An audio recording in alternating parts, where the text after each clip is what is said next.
Testing 1, 2, 3. Testing 1, 2, 3. Testing 1, 2, 3. Testing 1, 2,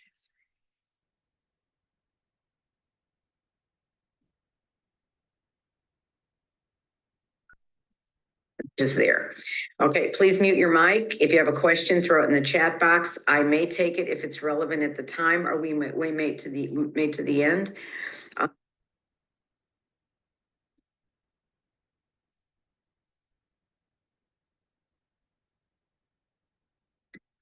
Okay, this is going to be in the review and study guide. It's chapter 5, and for the OTA, that starts on page 117. For the OT 9th edition, page.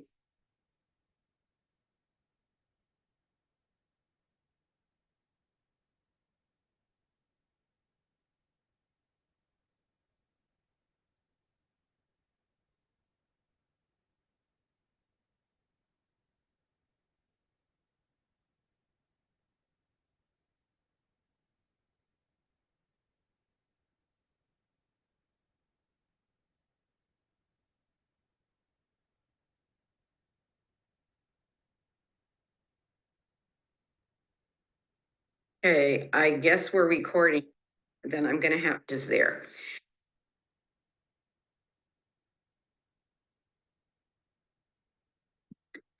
Okay, this is going to be in the review and study guide. It's chapter 5, and for the OT.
Then I'm going to have, I don't know how to do this. Oh, wait, we'll go like this, just there. Okay, please. Okay, this is going to be in the review and study guide. It's chapter 5.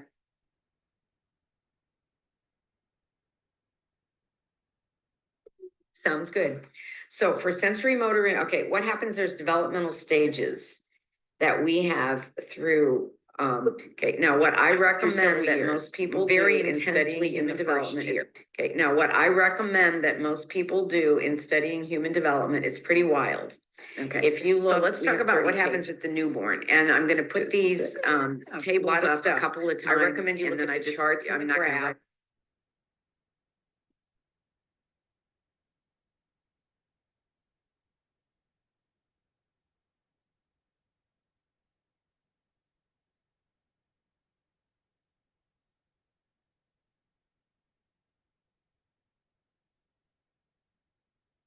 Is stimulated and you get movement. And here we have a great picture of the ATNR. You can see up there for OTA, it's page 1. So if they say ATNR, do this, and that should be fourth edition for OTA. The head turns, I go this way. At birth, it's very strong, okay? What is, now, we're gonna distinguish between palmar grasp reflex, sometimes called the palmar reflex, okay, and its toe. Also, what we have is the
Then I'm gonna have, I don't know how to do this. Oh, wait, we'll go like this.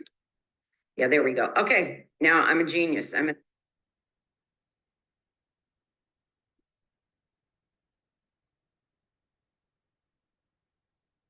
Just there. Okay, please mute your mic. If you have a question, throw it in the chat box. I may take it if it's relevant at the time, or we may to the end. I might invite you to ask a question or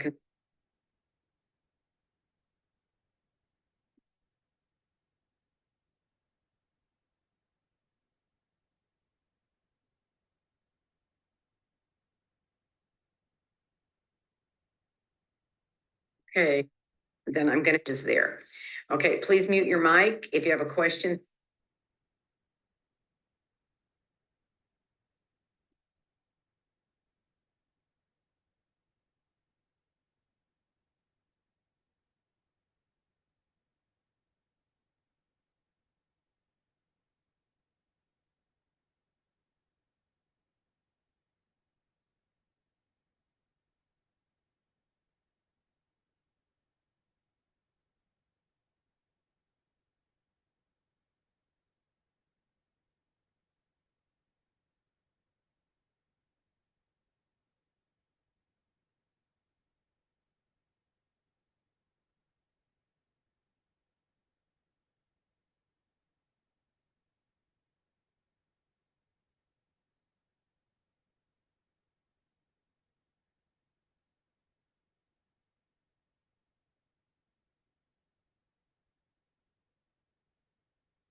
sounds good.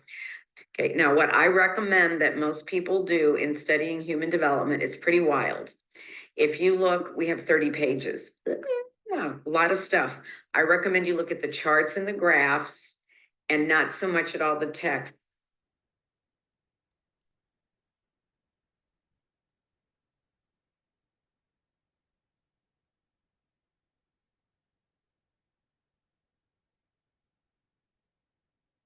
Sounds good. So for sensory motor, okay, what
then I'm gonna have, I don't just there. Okay,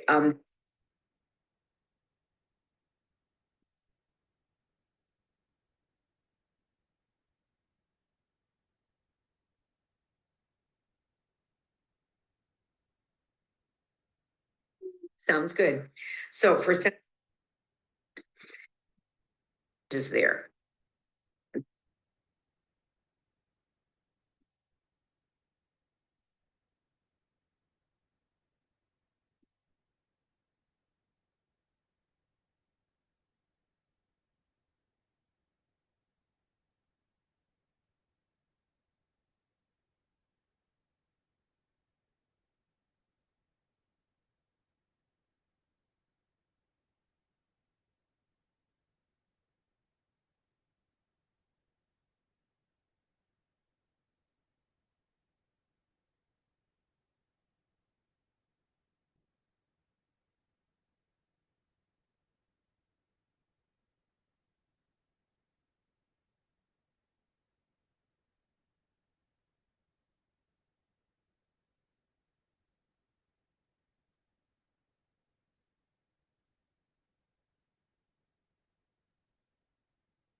Hello, everyone. Hope you can all hear me.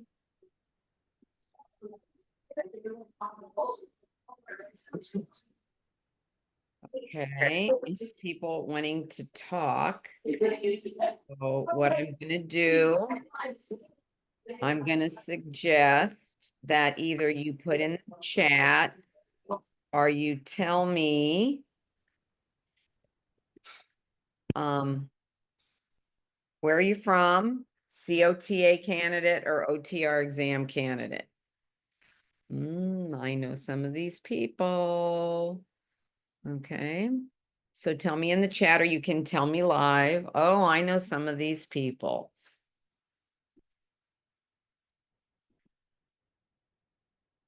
So welcome, welcome, welcome.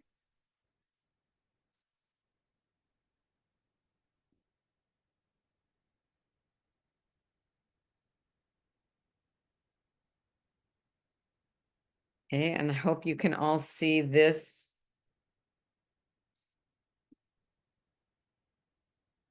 part of the presentation.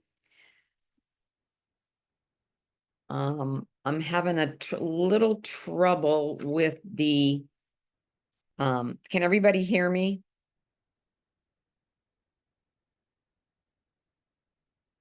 Can everybody hear?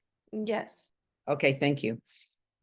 Okay, I'm having a little trouble with putting the slideshow in the full, like it's supposed to be. I'm having to put in the smaller version like this. Having a little trouble with the acoustics. I don't know what it is. Because I'm so much better at OT than I am at IT. Okay. I want to get rid of this column over here to make it bigger. I think I'll do this. Okay, I think we might have to do it like this tonight. I hope this is going to work. Oh, good. We got some stuff going on in the chat. Slippery Rock, St. Augustine, Florida. That must be USA. That's down the street from me, or at least a long drive. Okay, here we go. As you know, we are going to talk a little bit about reflexes and give you some hints. It's really going to be applying reflexes to the exam. My only goal in life is to get you to answer questions. Okay. So, what we're going to do, we're going to go over in about 1 minute. We're going to start talking about reflexes, and then we will have time to answer a lot of your questions. Okay. So thank you for telling me where you're from. I know that we have people that will be. But is he asleep? He's not sick. He said he tries to play music for him to calm him down, get him to relax. I'm to address that. Okay. Trying to address the noise. I know that you have questions. Okay. I know that some of you are here getting ready to take the exam for the first time. I know some of you are going to be taking it, repeating the test. The information is going to be just the same for everyone.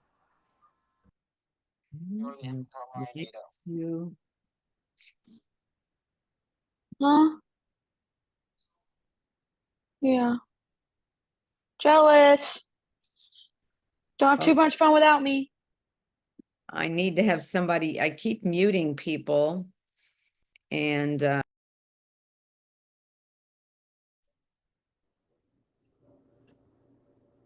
oh, I muted myself. Okay.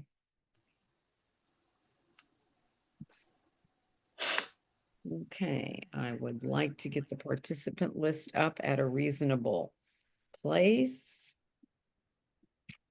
Okay. Innocent Sally. Jerry. Okay, please think about muting yourself. Okay. Do not know why I cannot get this table to be a little smaller. Here we go. This may work. Okay. I know, 7:01. We're gonna get rolling here. Okay, welcome everyone. Welcome to our online office hours. For those of you who are new, welcome. For those of you who are coming back, welcome back. Again, this is for OTA candidates, OT candidates. Doesn't make how many different times you've taken the exam, and I even come.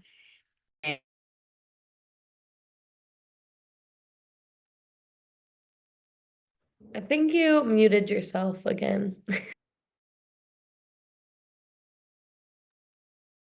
Thank you. Think I've got it now. Okay, welcome. We're gonna get talking about. Okay, here we go. First of all, we have a copyright compliance. This material is property of Therapy Ed. You are not allowed to make audio, video recordings, pictures, or screenshots. You don't need to take pictures. You don't need to take screenshots. I'm going to refer you to places in your review and study guide where you can find it, and you're better off with it there. You cannot store or transmit this by any other means. I'm not trying to be mean. It's a copyright law. Okay, we're gonna ask you to please mute your mic, turn off your mic, and turn it on when you're invited to share. There'll be a point where I'll ask you to share. If you have any questions, use the chat box. If I don't answer your stuff in the chat box at the time, maybe give me a little shout out, say, hey, the chat box. Okay, so basically what we're doing is looking at must-know content to answer NBCOT items. And again, I'm going to apologize. I cannot do it in a full screen because I'm having trouble with the audio. Okay, the source of this is Chapter 5 in the Therapy Ed OTA and OT certification exam review and review study guides. If you don't have this book, I'm going to encourage you to get it. It is about $99, and it's a lot cheaper to get it from us than it is to get it from an online source. But anyway, we're going to talk about reflexes. So we're going to talk about reflexes birth through 1 year in the exam content. Oh, I forgot to tell you about me. My name is Toni Thompson. I am a DROT. I have a doctorate in OT from Nova Southeastern University. I've done a lot of things. I've been in OT for 50 years. This doesn't mean that I'm old. It means that I'm seasoned. And I truly love this. I've been practicing in a variety of areas. I worked at Shriners Hospital for Children for 22 years. I worked with Cuban refugees in mental health. I've worked in Venezuela, the Peace Corps, Ecuador. I've done volunteer projects in many different countries. Let's see, Borneo, Malaysia, Peru. I'm going to Moldova next month. Been to a lot of different places. Okay. So, and what I've done mostly is pediatrics. Okay. So that's a little bit about me. Okay. So reflexes. Okay. In your review and study guide, it's Chapter 5. And I've kind of limited to the pages, the specific pages in the 4th edition. You see there, look at the pages, the 5th edition, and in the 9th and 10th edition for the OT review and study guide. Okay, we're really going to talk about 2 charts of reflexes that integrate and reflexes that stay for life. But as you know, we have our question of the week. Okay, and I'd like you to go ahead and put in the chat box your what you think is your answer. Oh, thank you, Casey. I love that. I love what you said there. Thank you. But we have a question here. I'd like you to go ahead and put your answer. I'm going to read it and put your answer, but I'm not tricking you. I'm not going to give the answer till the end. I know everybody does that. An occupational therapist and an OTA meet to discuss the outcomes of a developmental screening that are completed of a 1-year-old child. They determined that a more intensive evaluation is needed. Which reflex would the child have demonstrated to support the need for further evaluation? People like C. So we're going to talk about the quadruped tilting. We're going to talk about the optical riding reflex, the palmar grasp reflex, and the parachute and the forward parachute, which is a reflex. You can call it forward parachute. You can call it a reflex. So we're going to talk about those. A lot of people like C. So let's see what happens. Okay. When reflexes is one part of all of our developmental stages. The kids have all these developmental stages. We have sensory motor integration. We have our reflexes. We have our motor skills. We have our fine motor skills, and we even break those into things like grasp, release, in-hand manipulation skills, various different types of fine motor, various different types of grasp, gross motor skills, visual motor, our visual motor, oral motor skills. We've got all our hand skills, stages of Erickson, stages of Piaget, and then we have play, feeding, dressing, toileting, all of our self-care. I didn't even put them all up there. Dressing, bathing, feeding, brushing our teeth. We have everything. And you all are expected to know all of those and pull them into the exam. And I also have household chores. Some people call them household management tasks, whatever you want to call them. Okay, now when I'm looking at all these different charts, they're all hanging out there.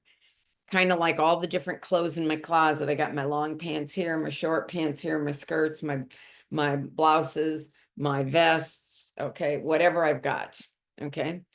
And it's really hard to pick an outfit. I think it's easier if I look for the first year, break it into 5 stages, okay? What happens at birth, newborn? What are they doing? Then what do kids at 3 months, what do they have? What do they have at 6 months? What do they have at 9 months? And what do they have at a year? And it's a lot easier to get a picture because things, Kennedy, I cannot put it into presentation mode because what happens is there is a voiceover on it and and I cannot get rid of the voice. So I'm so sorry. I can make it a little bit bigger.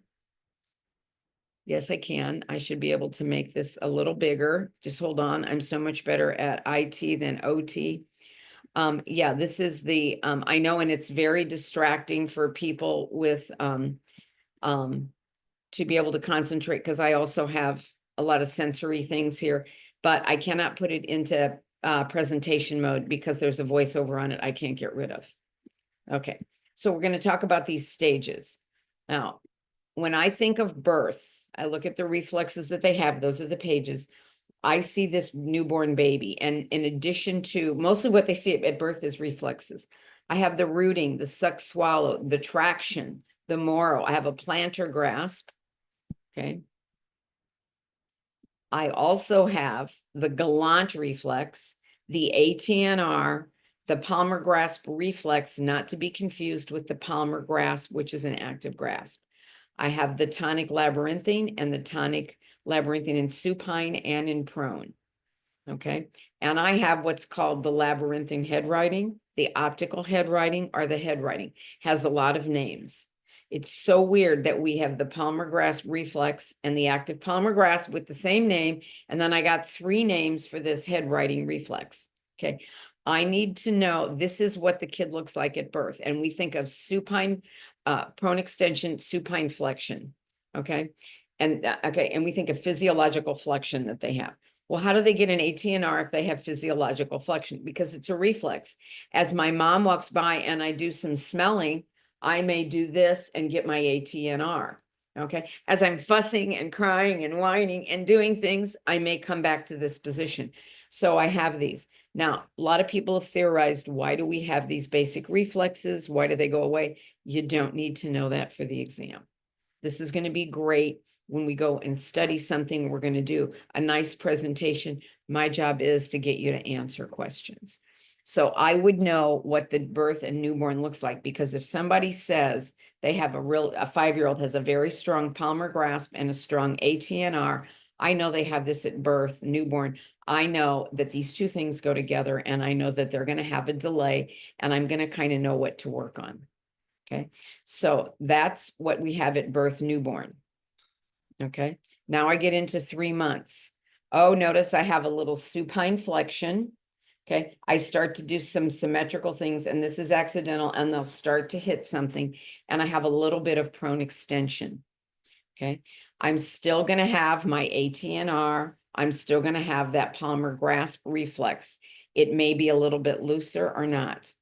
Okay, I'm still going to have my tonic labyrinthine in supine and prone.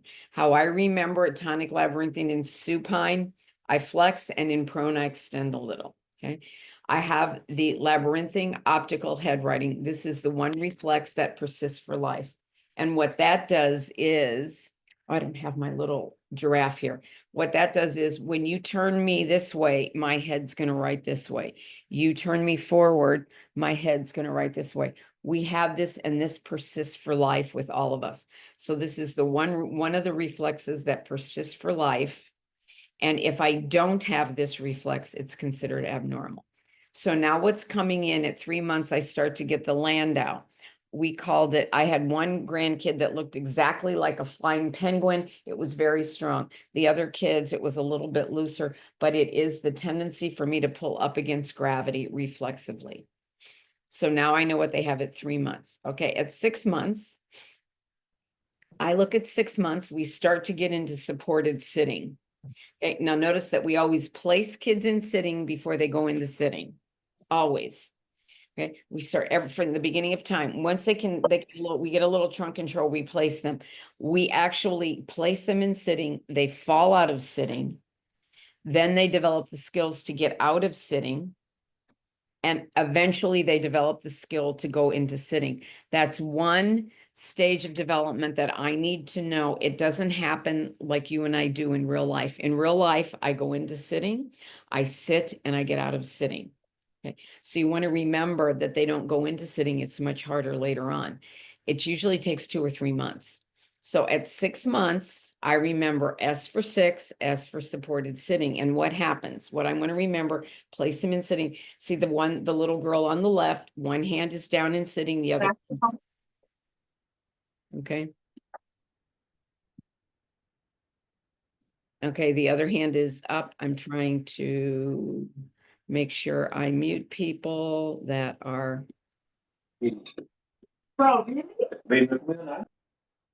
Okay. Okay, thank you.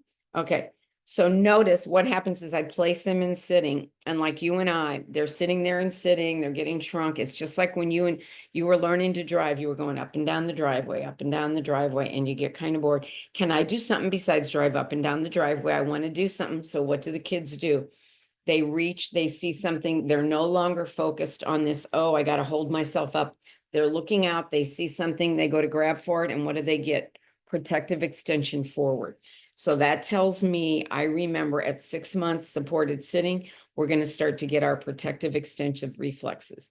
Now, it says that I can still have a Moro at up to 6 months. It's integrated 4 to 6 months. An ATNR should be integrated 4 to 6 months. Palmar grasp reflex should be integrated 4 to 6 months. It's okay to have them up to 6 months. That is not trying to cut people off early. It's giving them a range and a benefit of a doubt.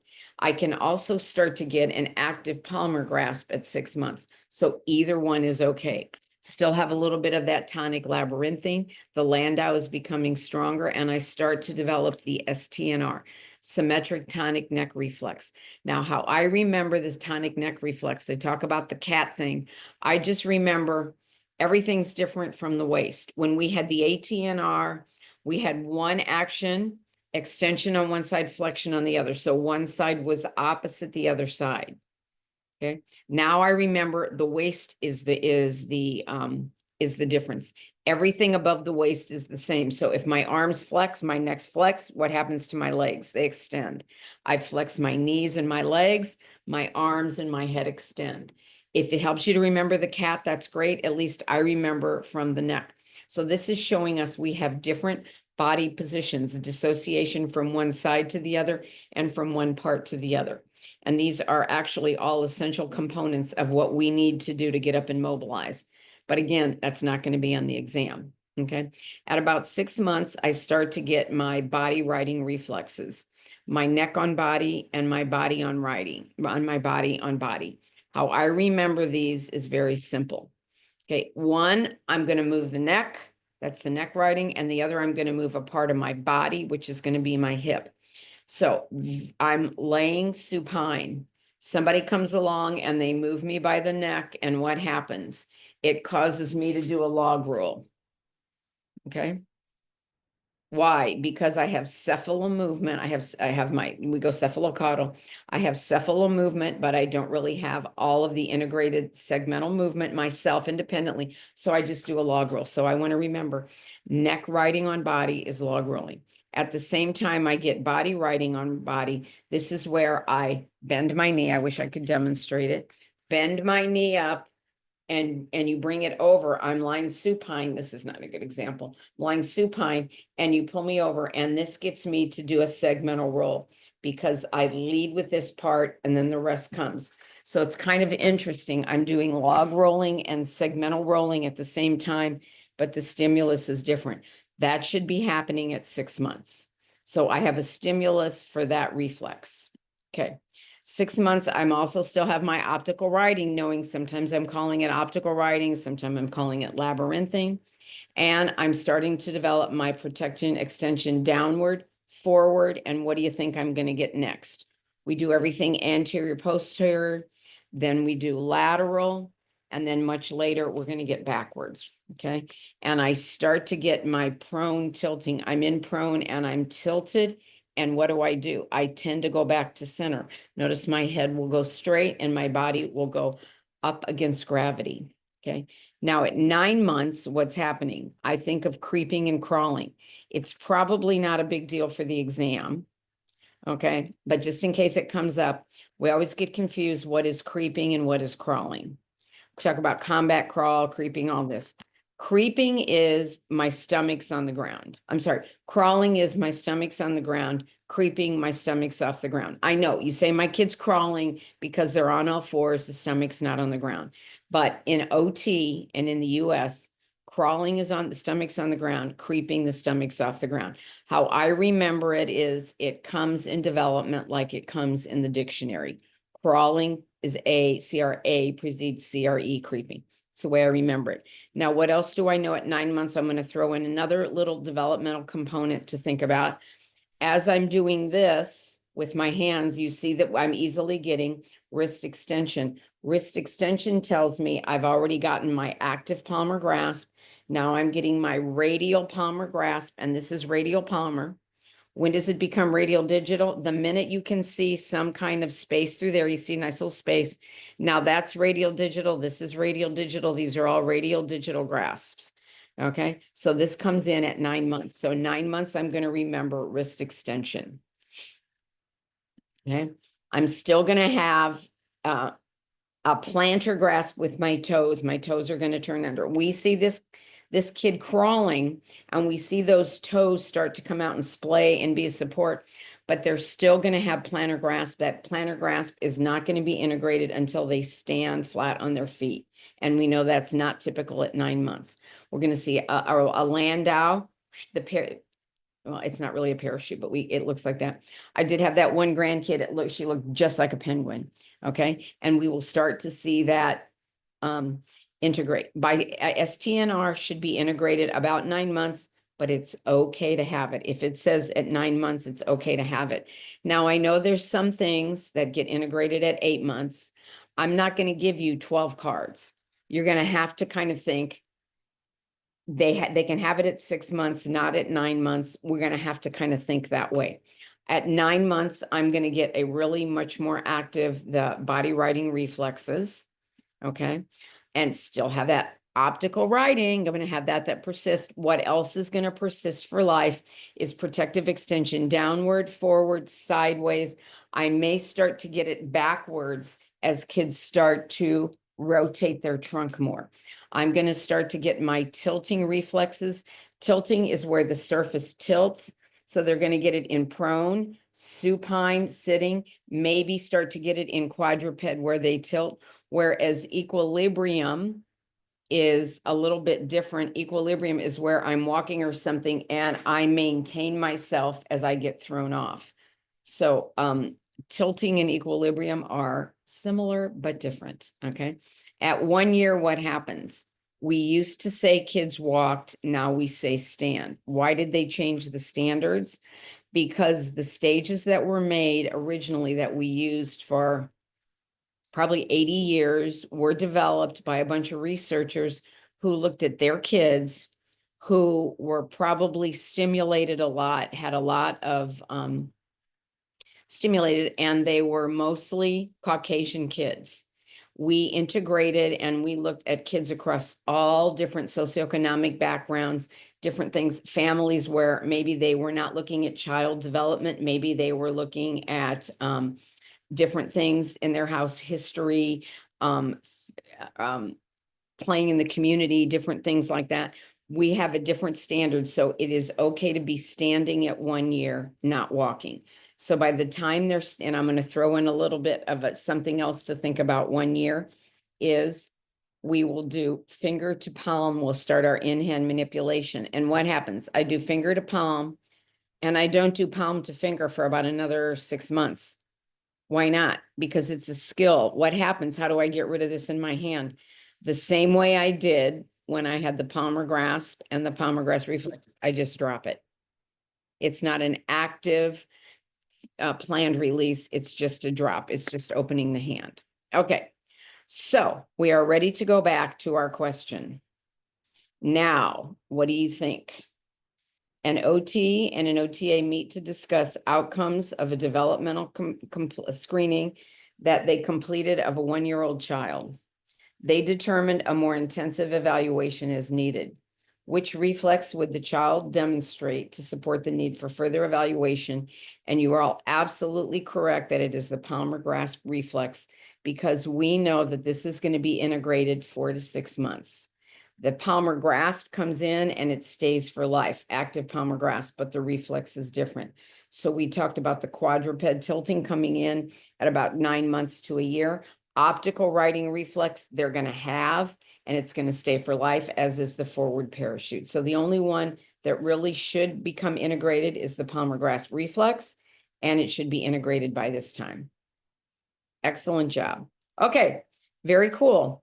So I'm going to open it up to questions. Does more questions? Does anybody have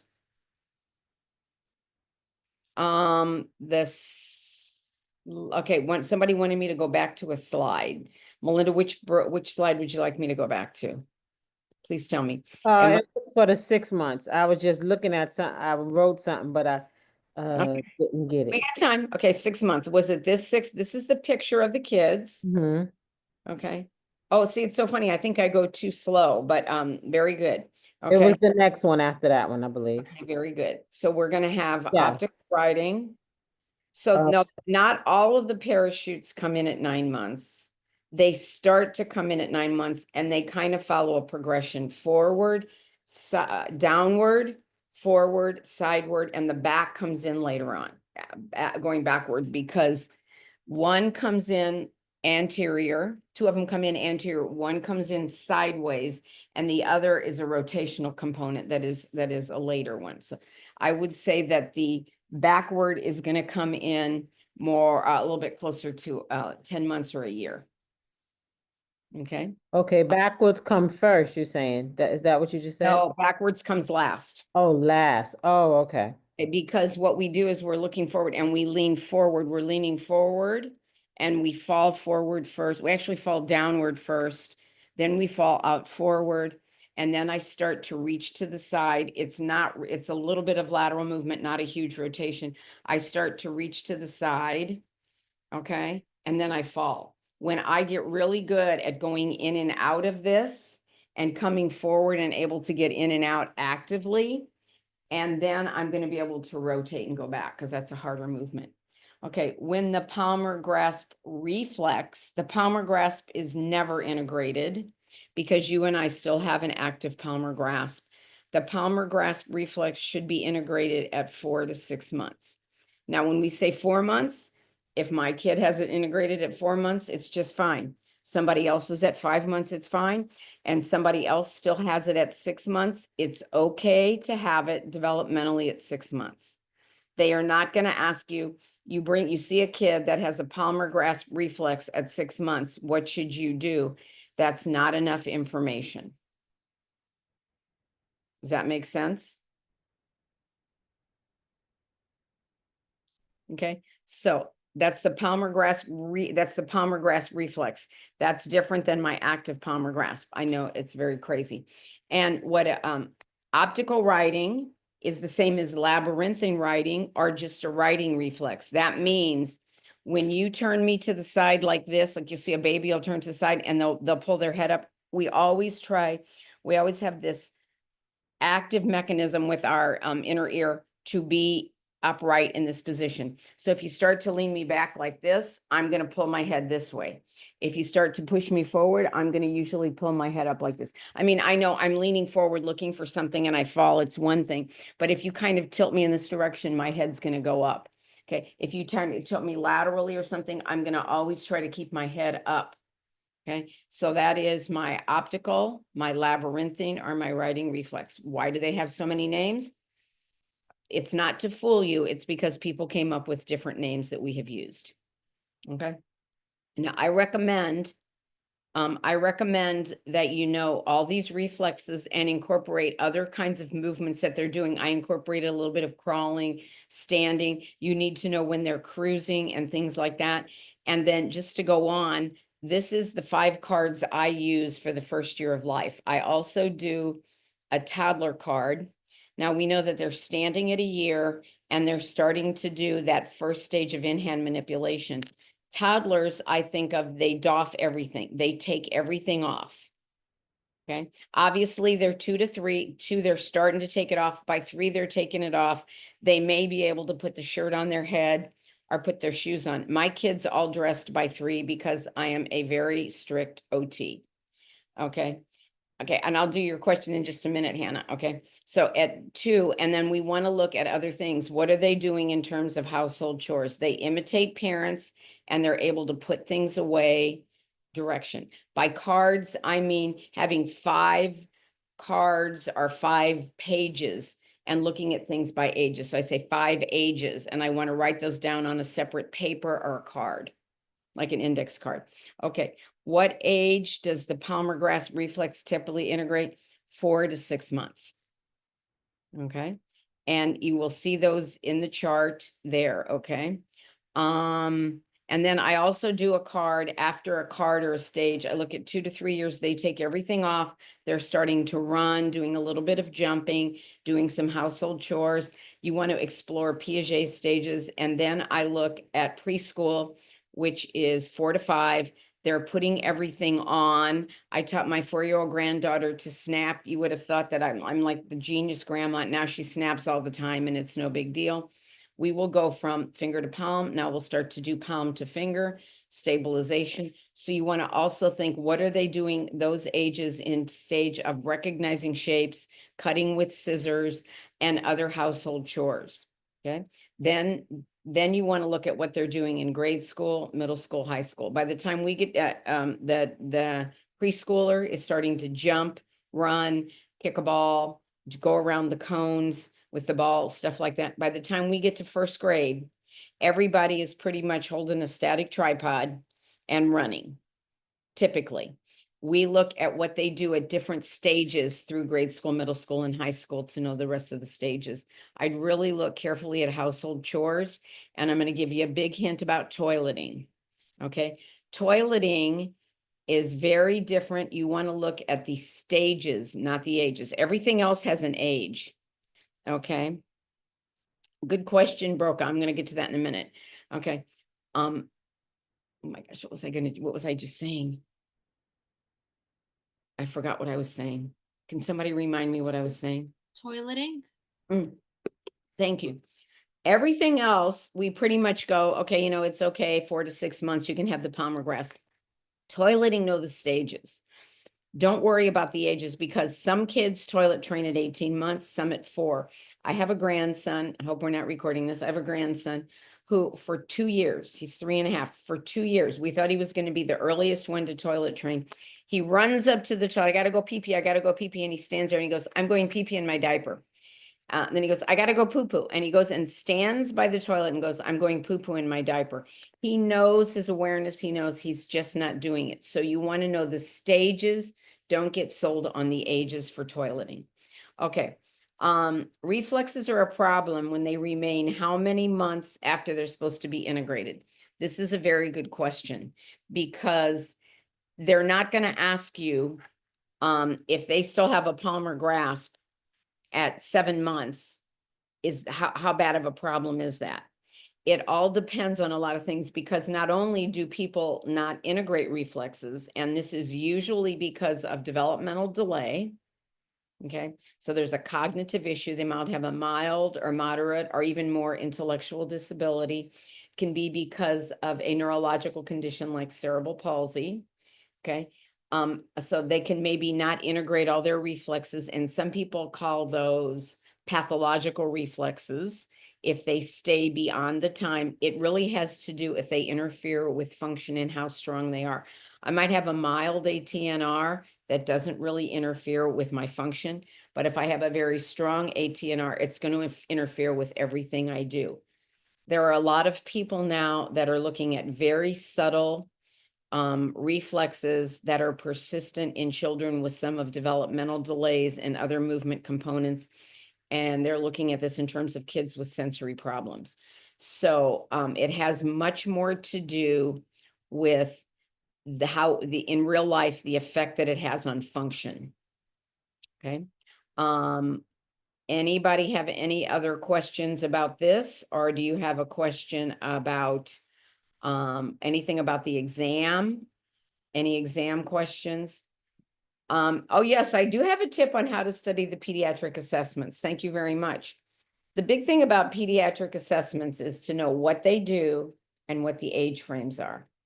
Most of our assessments for adult evaluations are more related to, is it a mental health evaluation? Is it for dementia?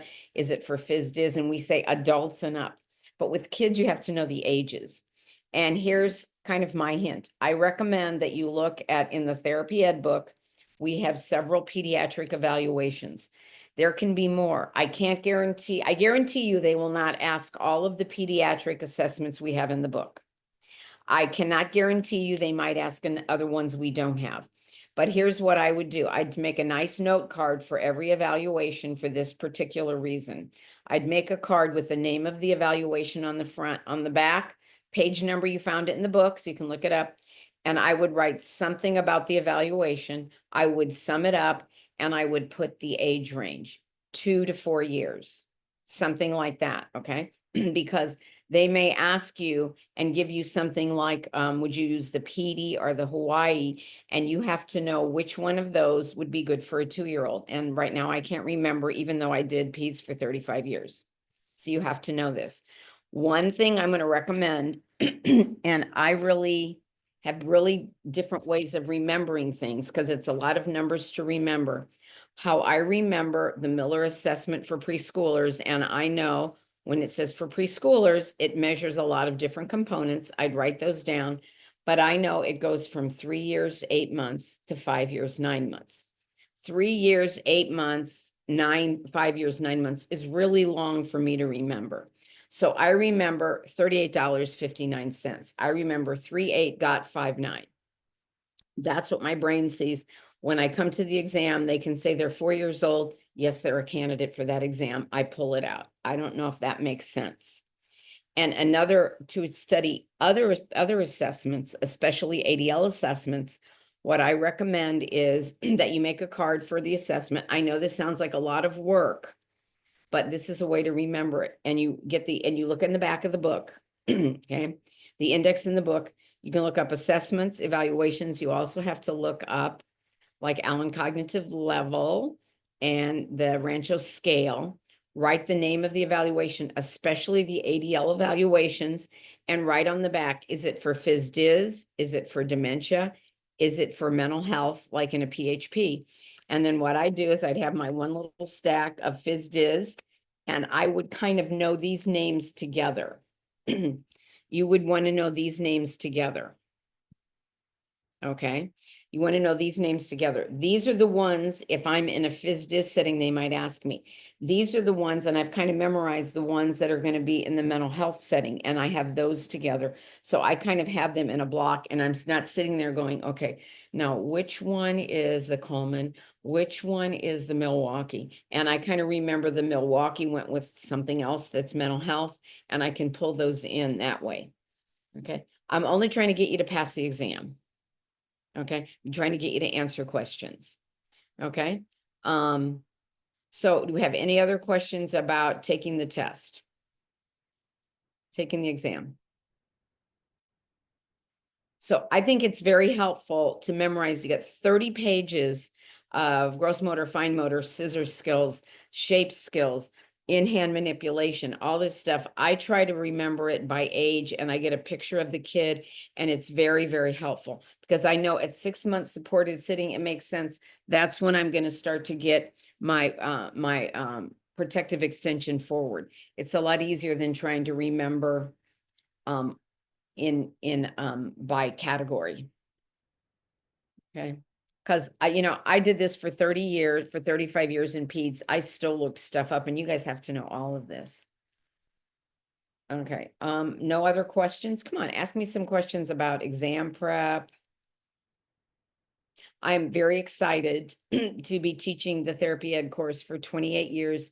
And tomorrow, I'm very excited to be with North Dakota State College of the Sciences and a few other people, and it will be my 400th course. I'm so excited. Okay. Would you recommend the course for everyone? What all does the course include?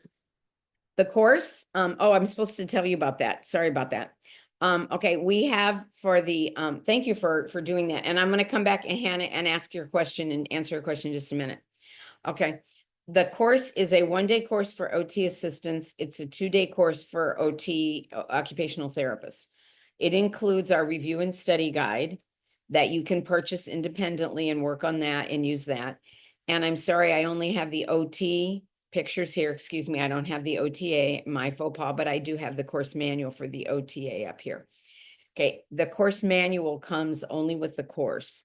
And what we do in 2 days is we go over the format of the exam, we go over questions, and we break it into 4 categories: phys, dis, peds, mental health, and then our competency, everything that's not directly related to clients, like quality assurance, competence, department standards, things like that.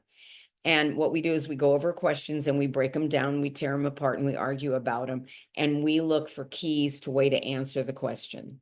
Okay, we have it online or live. Tomorrow I'm doing it online. Thank you, Maddie, that you found it was very helpful. Yes, it does. And you can, if you take the course once, get it once, you can also repeat it. And you go, why would I want to repeat it? Well, you go to your favorite restaurant and it's different the next time. You watch your favorite movie over. When you take it once, you get prepared and you feel like you're not quite ready or you need to repeat the exam. Okay. You come back, you have not memorized all the questions. Okay. You're going to maybe recognize them, and you're going to go back and you're going to have more skills on better how to break down questions. And it's just a really good way to break down questions, to get somebody else's perspective, because the key to answering this question is to answering questions. And somebody asked a question up here. Do we need to know how we would treat or what it means if reflexes are retained? Yes, and I also didn't mention this. We have reflexes that are retained. We usually call those retained reflexes. Some people call them pathological if they stay on beyond their time. We also have reflexes. I could have incorporated all of my reflexes and then incurred a CVA, a head injury, a mild concussion, could have incurred other circumstance, neurological damage that would cause a return of these reflexes. Then they're called pathological. Okay, and how would we treat them? Well, there's a lot of different ways. A lot of people, I'm a big NDT, neurodevelopmental treatment fan. That is a neurophysiological approach. Some people talk about a motor learning approach where we're actually doing activities. Depends if we're taking a top down or a bottom up approach. Are we going to look at the specific components? Or are we going to look at the skills? So there's a lot of different ways to look at this. A lot of times what we do in terms of reflex, how we test for reflexes, when we look at reflex testing, we may do some of these activities to help break up the reflexes. But often what we do is we will do things like, I personally believe in the handling and preparation for function. And there's also the motor learning approach. Okay, so let's see. Oh, if you're looking into tutoring, look me up. I would love to do it. Do you have any advice what to do the week leading up to taking the exam? Well, here's what I would do. I would spend my time looking at acknowledging I have a particular area of difficulty, a particular content area, a particular diagnosis. And I would look at ways of honing it down. We study all this stuff. And whatever you study, you want to go back at the end and you want to recap. For example, if I treat a client, we worked on brushing teeth, we worked on getting in and out of the car, and we worked on combing hair. I don't go, hey, bye. I go, what did we do today? We did this, we did this, we did this. Awesome job. Well, I know you really wanted to do it better. It was a little slow. That's our goal for tomorrow. You need to do this with yourself. Every time you study and you look at something, you go, I pretty much have summed up this diagnosis, this situation. It's the best I'm going to do. It sounds good. Great. I think you need to realize you can't know everything. Okay. You're going to go in, they will have conditions, diagnosis. They're going to throw out things you don't understand. You may not know what cytomegalovirus virus is. You may not know what's that thing called? I don't even know what it's called. I can't think of it right now. You may not know what some things are called. You're going to have that happen. So prepare yourself mentally. Take a last look at some of the diagnosis and condition, and really make sure that you're prepared for 4 hours. If you have accommodations longer, make sure that you are able to sit and do things. And I would also practice doing things during that 4 hours. I need to fidget. You can fidget. I like to do everything on the test 3 dimensions. You have a paper or a laminated sheet and a marker. I want to be doing my dynamic tripod if they say that. I want to do my in-hand manipulation skills. If they're talking shift, if they're talking putting on a shirt, and I would practice doing all those things, making everything 3-dimensional. The last week, I would make a fun road trip. Now, what is that? You get your favorite beverage, car beverage, that is orange juice, not a mimosa. Get with friend or friends, somebody fun, drive from your house to the test center. And I did this with my daughter 3 times. She's had the GRE, the GMAT several times, the state exam of New York, state CPA exam of New York, and a very hard business test. She's taken a lot of tests. I've gone with her on a lot of this. We do a fun road trip. Okay. And you get a fun road trip. Okay. Get to the test center, hang out in the parking lot, spread your positive vibe, go up to the door. You'd really like to say, out of my way, I want to look around, but you can't do that. So what you do is you ask a question. You look around the room and go, by the way, I have a question. Can I leave this jacket or sweater on? Do I get a laminated sheet? Okay. You just want to look around, spread your positive vibe, and go back and do something fun with your friends. This is prep, because when you go back to the exam, you will remember on the way there, you will remember your last time. The last time you went on that, you will not remember the last time you took an exam. You will remember this fun time. You'll get there. You won't have all this stuff sitting in your head like this. It'll all be here. You'll have a fun time. And I'm going to give you a great example. I had a gentleman, I guess I shouldn't tell, I'm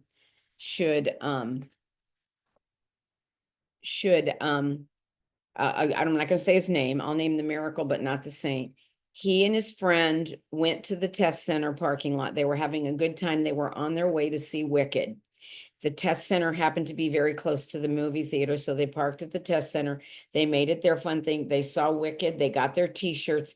They drove home. They had a blast. On the way to the test, he was playing Wicked songs, wearing his t-shirt. He was so excited. Okay. He was so excited. He got in. He had taken the test 7 times before he met me.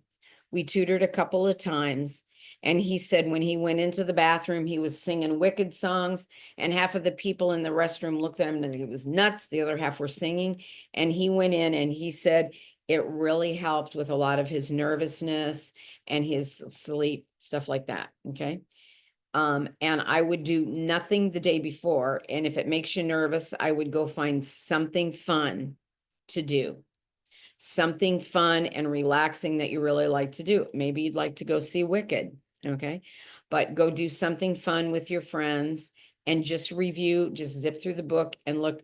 Do not take a practice test the last few days, because if your score is low, it'll freak you out, okay? So I have a couple of questions here. So that's about the week. I would definitely make a fun trip to the test center. I know that sounds crazy, but I've done this with my daughter and she said it makes a huge difference. When I took her when I went with her, she went up to the door and was asking, she had some very complex accommodations, and she asked the lady, and she said, the woman said, you're coming back tomorrow, just come back tomorrow, leave me alone. And she said, I learned she was rude, so I'm prepared for that. Okay, that was fine. Okay. So I think it's very helpful. So the course was helpful. Yes, you can do it online. If you're going to do it online, you have to take it like you're really taking it online. It's not the time that like you're doing something on the side. You really have to concentrate, and you must ask every question you can. We love when people ask us questions. If you're sitting there and you leave and go, she didn't answer my question, that's not fair. Okay, you missed it by 1 point. How should I study? I would suggest that if you've missed it by a few points, what you probably really need to look at is answering test questions and hone in on test and questions. Oh, and I was supposed to tell you about tutoring. Okay, well, one question. Can you still sign up for the course tomorrow? Yeah, go online, and if they don't, I'm going to give you my email. I'm going to give everybody my email. Wait, is that okay? That's Emily's iPhone. That's a cute name, Emily's iPhone. I'm gonna put my email in here. If you cannot get into the course, you can sign up online. If you cannot get into the course, contact me tonight. We will open, it's at Central Time. I open the door at, gosh, I open at 7:30. We start at 8 Central Time. Okay. And I'll be in earlier because I always am like, it's really weird. I should be there at 7. Okay. I would not review too much the day before. You might want to look at some things. If there's something that's really bothering you that you want to look up, I'd look it up. But I want you to remember, you're not possibly going to know all of the stuff they're going to ask you. Some of it you're going to go, what in the heck is this? Okay, you can't possibly know, and your professors don't know all the stuff either. They ask stuff that I don't know. And I've been doing this all over. If you want to repeat the course after you've paid for it the first time, the second time you can repeat for free, and you can take it online. If it happens to be in your neighborhood or where you're going to be around a friend visiting, you can go take it there. So just contact the main office number for that.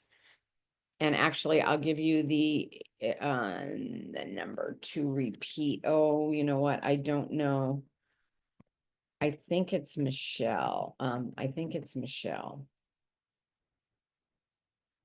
I'm going to give you this number to repeat the course. Okay.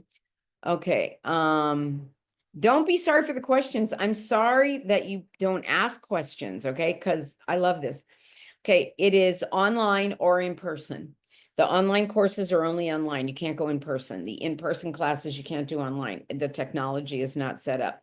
So you missed your review session last week because you had stomach bug.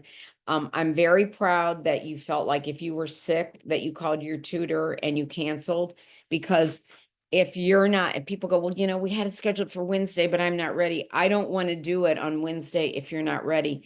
I want to do it when you're in optimal position, because my goal is I'm going to make you into a lean, mean test taking machine. We're not going to do a presentation for AOTA. We're not going to do a case study. We're not going to do any of that stuff. We're going to take the test. Okay. And I'm going to give you another hint that I think is extremely important. I've seen a couple of people that have been in tutoring with me. They will know this. Here's the hot scoop. Whether you have 4 hours or 6 hours to take the test, here's what happens. As I'm reading along, I'm reading like this. I skip a line, I've got to go back. Oh, wait, I'm looking at this keyword. I go to highlight it. I come back. I'm over here. I look over here, something happens, and I look ahead, and then I come back, and then I'm getting all distracted. What do you think happens after 4 hours of doing this? I'm exhausted, or I'm nervous, or I'm totally mentally hyperventilating and jumping all over the place. There is a simple, easy way to do this. You get a dry erase board, you can still write on it. What happens when I put this under my line of text? I'm no longer having to screen out this. Visually, I focus on one line. Okay. I go to the next line. I'm not looking ahead to go, oh, wait, what does this answer say? I come back here and do this. This is a physical thing that is taking the work off of my eyes. Okay. Something happens over there. Ooh, they're kicking that person out. Ooh, people are throwing papers. Ooh, that's a big thing. I come right back here. I'm right on my line. I'm not sitting here repeating, doing all this. And I just keep doing this. Okay. If you don't like this, and if you have an index finger, I'm sorry, if you don't have an index finger, excuse me, you can use another finger or your pencil. Take your index finger and you read along. An OT assistant and an OT are working in a large metropolitan area, probably nothing important. They are working with a middle school child. I highlight middle school. My finger is doing the work. I choose to highlight or not. You don't have to highlight. Choose to highlight. And what happens when I do this? I get distracted. I come right back here. I'm convinced most people make most of the mistakes at the end of the exam because you've been doing this. Okay. This also helps prevent you from going ahead and coming back. Now, also, when I'm doing this, if I'm going slow. I need to speed up. What I can do is take some breaths, hike myself up, and I can push myself. If I feel like I'm going way too fast, I need to slow down. I can take a deep breath. This paper slows me down. I'm not going to slow myself down if I'm only using my eyes. I recommend you do this. You do this all the time. You're reading your email. If you don't have that paper, you can practice like this. Okay. Or you can use your finger. When you go to a restaurant and you're ordering, you do the same thing. You want to get in the habit of doing this all the time, and you will find that you're going to have better comprehension. Okay. It really works, and it works for us, because here's what I find my OT practitioners do. You're reading along and you jump ahead and you come back and you jump ahead. You know why I want you? That's why you're an OT, because when I'm brushing my teeth, you're not sitting there watching me brush my teeth. You are looking, okay, what about your hip? What about your hip position? Oh, wait, your legs. Okay, your legs aren't straight. Oh, you're starting to lean over. Okay, what's happening here? You're looking at this. Oh, you're looking at how I am distracted by the environment. I want you as an OT practitioner doing this all day long. Okay. We're not used to focusing in on one thing. Okay. And I think it's very helpful. How many tutoring sessions? Well, I'm going to say a little bit about tutoring because I'm supposed to do that. Online office is free Tuesday at 7 Eastern, 6 Central, 5 Mountain, 4 Pacific, 60 minutes. We have targeted content, and you can ask me any kind of questions. Okay. And it's kind of like I'm giving you some general information. Okay. Tutoring is one-on-one. If it's $75 an hour, if you think that's too expensive, you can have 2 people. We can work together with 2 or 3, small group. 60 minutes. I usually do 65.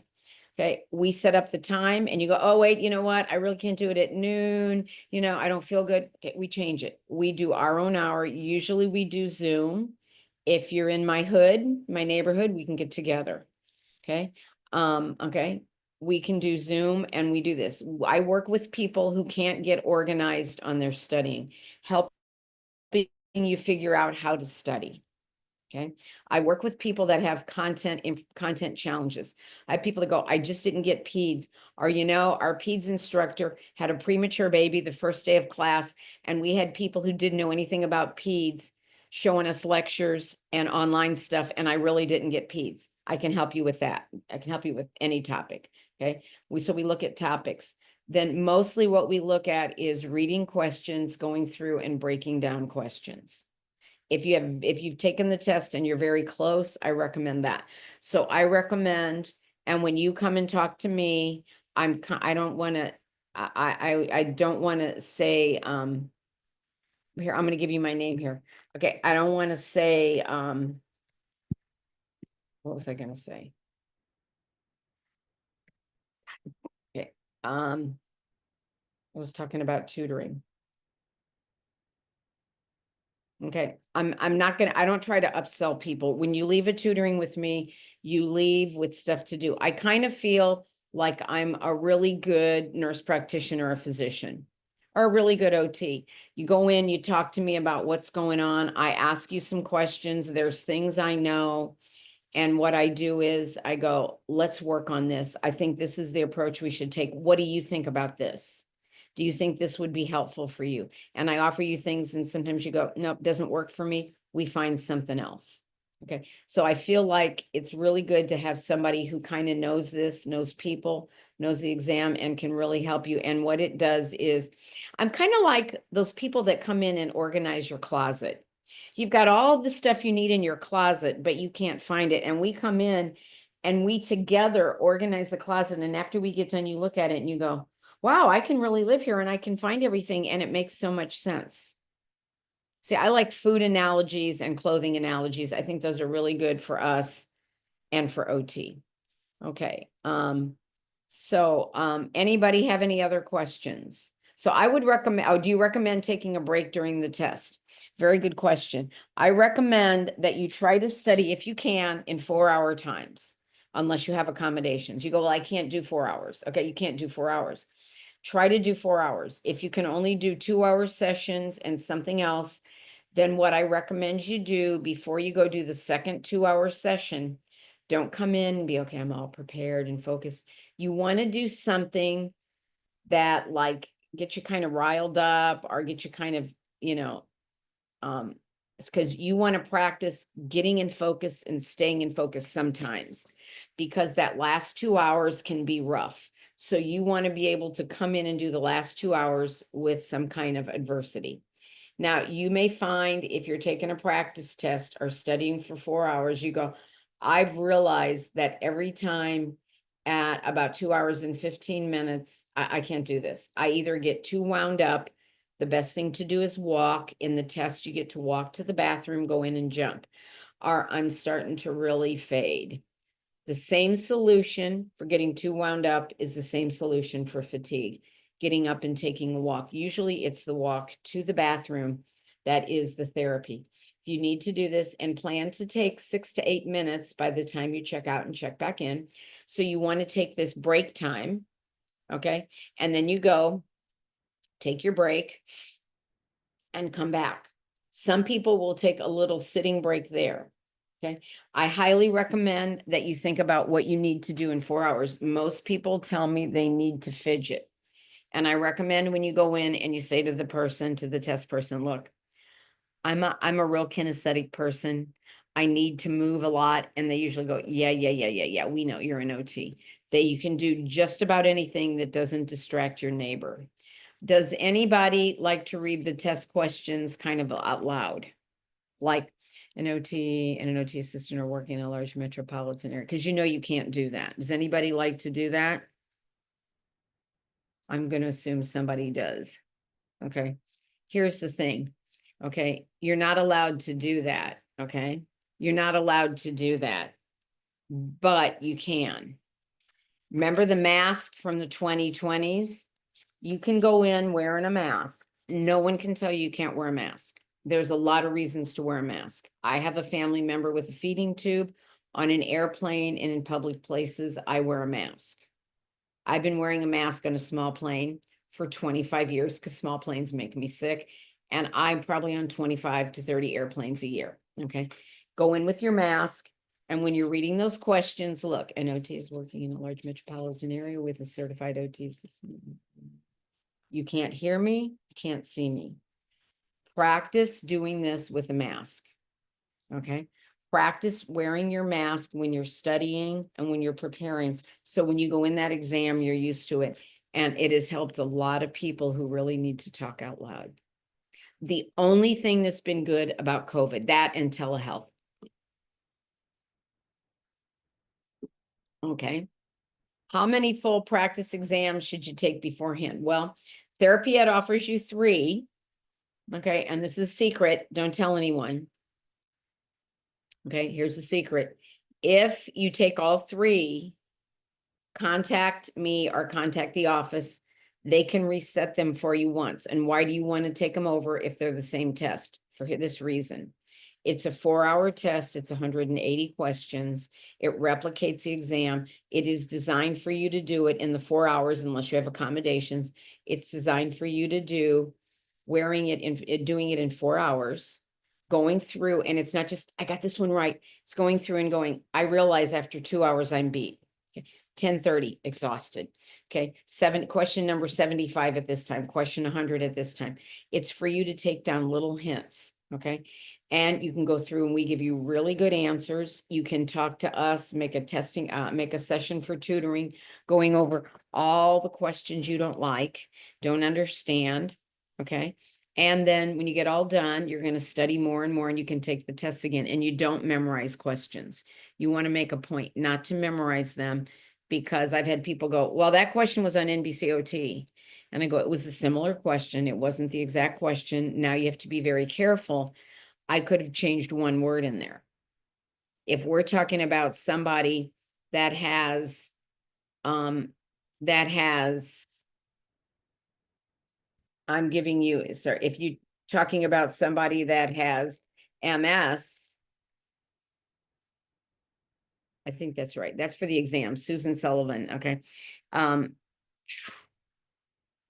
can't do 5 things at once anymore.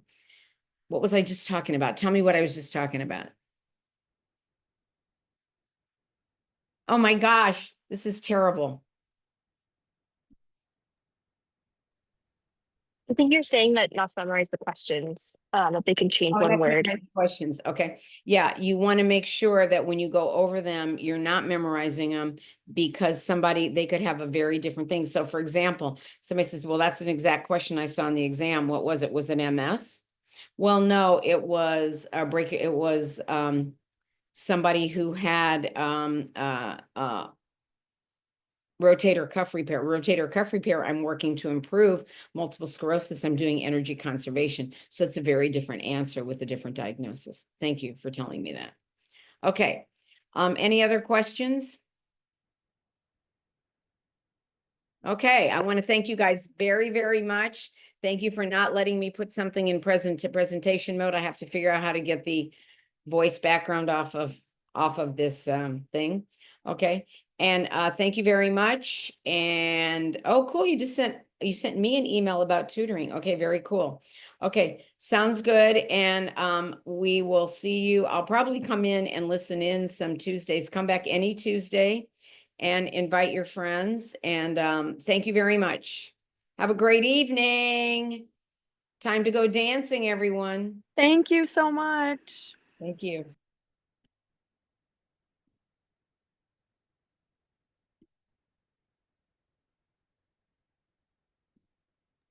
Sorry, Dr. Thompson.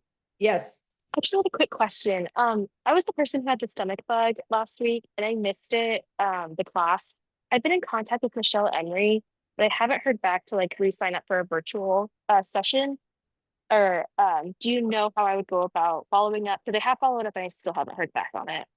Okay, the only thing I can think is that Michelle, it may have gotten lost. I would send another email, because there's something with this new email system that I have. It gives me so much information that I can't even get the emails I want. So I would email her again. And did you get the email I sent with SS Susan Sullivan? Did you see that one in the chat? Yes, I see that one. Yes. I would copy to Susan on that, okay? Okay, thank you so much. I really, really appreciate it. And thank you for all of your tips. Okay, thank you. Bye-bye.